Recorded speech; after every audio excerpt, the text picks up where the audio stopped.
The Lord of the Rings franchise is massive, but there's one part of its incredible history you might have overlooked. I'm Mark with Digital Dissection. I'd make for one very fat hobbit, and today we take a look back to the Lord of the Rings Online MMO.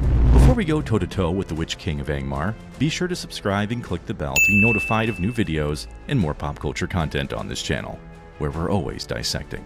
For many of us, an obsession towards the Lord of the Rings franchise began in 2001, as an award-winning trilogy of epic films dropped in theaters over the next 3 years. And no, this was before Hollywood stretched films into 2 parts to end their theatrical runs.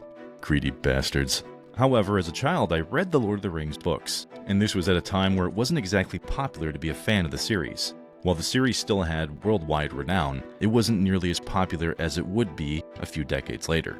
And that's despite having existed since 1954. I did read them, however, even though my librarian said it was too advanced based on my age level. Suck it, Lowell Scott Middle School. During the Lord of the Rings domination of pop culture during the early 2000s, there were many tie-ins, including various video game adaptations that frankly are still well received even to this day.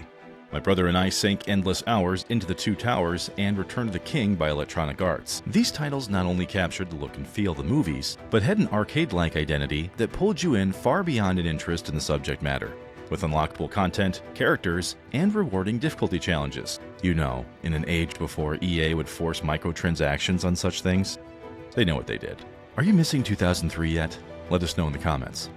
By 2007, however, the popularity of Lord of the Rings was still quite high. And in an era where World of Warcraft stood supreme, there were quite a few competing MMOs, while very few have survived since then. The Lord of the Rings Online took its first breaths in April of that year. The story of Lord of the Rings Online actually began, however, about a decade earlier, as Sierra Online, the original creators of King's Quest, Leisure Suit Larry, and much more point-and-click adventure games, made an announcement in 1998 concerning a licensed Middle-earth MMORPG. Unfortunately, due to financial issues and very little development news, a joint venture would later form between Vivendi Universal, Sierra's parent company, and MMO developer Turbine, later becoming WB Games Boston. Initially, the concept was called Middle-earth Online, and Vivendi's agreement meant adapting Lord of the Rings literature into video game form, a concept that had to live within certain guardrails. While the core concept could take some creative liberties, for the most part the game would have to fit within the dates, maps, and plot lines referenced in J.R.R. Tolkien's books, shortly after Frodo Baggins begins his journey after leaving the Shire. When the game was first introduced to me, this was how I was initially sold on the concept, as I had always enjoyed the Lord of the Rings games up to that point. The difference was that many of the video games in this franchise were not necessarily open world, and while I had a lot of fun with them, I'd yearned for a bit more immersion, similar to a virtual Springfield game based off of The Simpsons. Now, if you're interested in that kind of concept, I just might cover it sometime. But long story short, it's a game where you literally explore the locales of the long-running cartoon. The ability to get to explore Middle-earth in the same way appealed to me in almost every nerdy sensibility that I had. After all, Tolkien could use 1,000 words to describe tree bark, and the film series admittedly couldn't include everything. However, even to a newcomer of the franchise, the game was pretty easy to consume, and that even applied to me as a relative noob of MMOs. While I didn't exactly need pool floaties as a beginner, the entry point for Lord of the Rings Online initially tried targeting 2 demographics: hardcore MMO players and Tolkien fans who didn't play such experiences. For me, I kind of fell right between both parties, and I had an addictive personality too, a recipe for hundreds of hours to burn, and for my family to slowly forget my face and voice. A bit more on that later. My first steps in Middle-earth, however, were very gentle. And admittedly, most MMOs tend to start you off in preschool anyway. But in building your character, you either begin in the realms of elves and dwarves in Ered Luin, hobbits in the Shire, or the race of men in Bree-land, the same Bree that includes the prancing pony depicted in the films. There are also many interesting classes to choose from, but personally I focused on damage per second because I like to hit things until they stop moving. The starting zones are somewhat forgiving, and do a great job setting the plate for the impending war between Sauron and the Free Peoples of Middle-earth. An air of escalating war encapsulates this early gameplay, but not to the point that you feel hopeless. After all, we're still learning quite a bit about this world we've been dropped into. These learning zones include a lot of slaughtering familiar foes, like wolves, spiders, and brigands. Oh, how RPGs love their brigands. These enemy types of low moral fiber, however, were a pathway to what was really going on, and the original game's namesake, the Shadows of Angmar. Angmar should actually be pretty well known to most literary fans of Lord of the Rings, as its Witch King is the former king of the region when Sauron gifted him a Ring of Power. He is actually bound to Sauron's evil, and makes appearances throughout Peter Jackson's trilogy, but much of the Lord of the Rings experience involves the Witch King's steward, Mordorith, as well as Sauron's servants Amarthael and Mordrambor, as a power vacuum forms when Mordorith is driven from Angmar's Carn Dûm. Are you still keeping up with me? We know, it's a lot of syllables. Now keep in mind, I'm not a Tolkien historian by any means. The Lord of the Rings Online setting was always fascinating to me though, for several reasons. Regardless of how you came to the fandom, the game allows for a fun way to get closer to the property's source material in many different ways. For one, since it's not limited in scope like a cinematic universe might be for runtime, there's considerable attention paid to areas that fans of the films wouldn't be familiar with.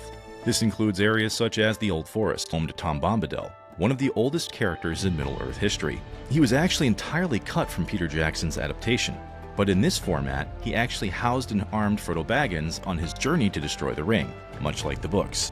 This is one example, though, of the rich history that the film-only fans wouldn't have been able to enjoy unless they expanded their literary knowledge. And we also get to see the nearby Barrow Downs, which explore the further series history of the Dunedain, Aragorn's people, and the hundreds of years spent fighting against the armies of Angmar. One of the craziest things is that this is just but one small snapshot of what was truly possible in the earliest days of Lord of the Rings Online.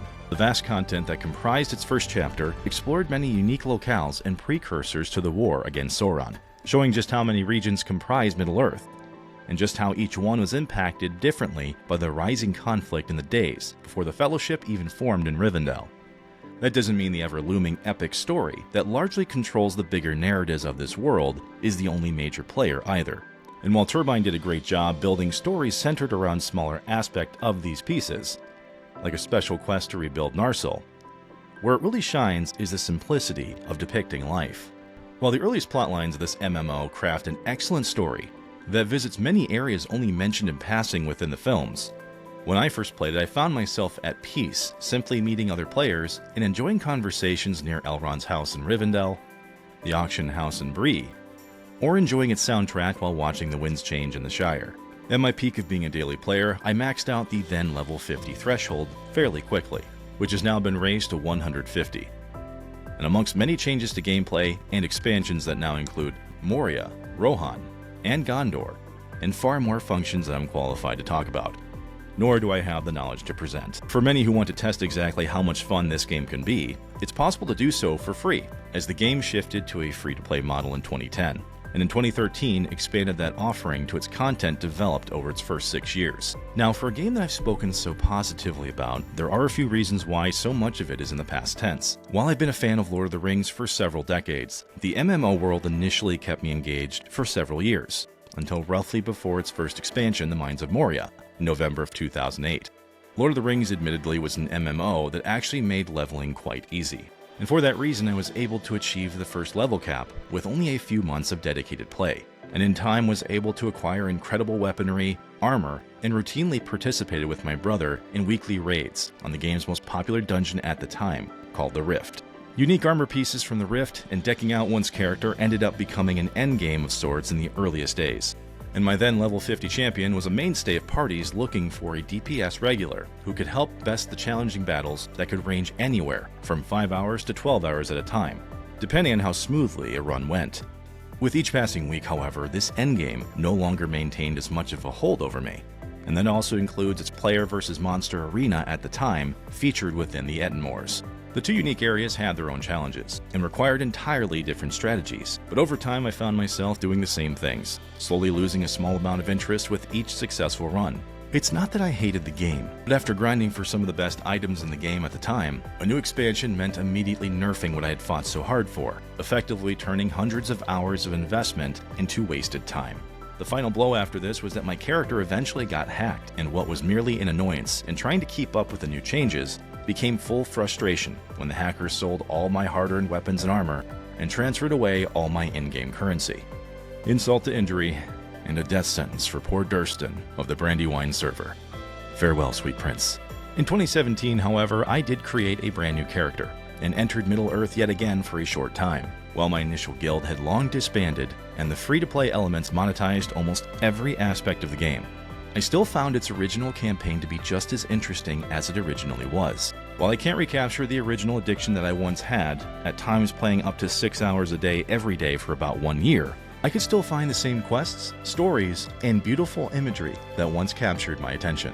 I'm unfortunately unlikely to ever be able to commit to such a game in scope quite like this one, but for a few brief years, this game was capable of being an obsession, and for the right balance of MMO and Lord of the Rings fan, it could still be today.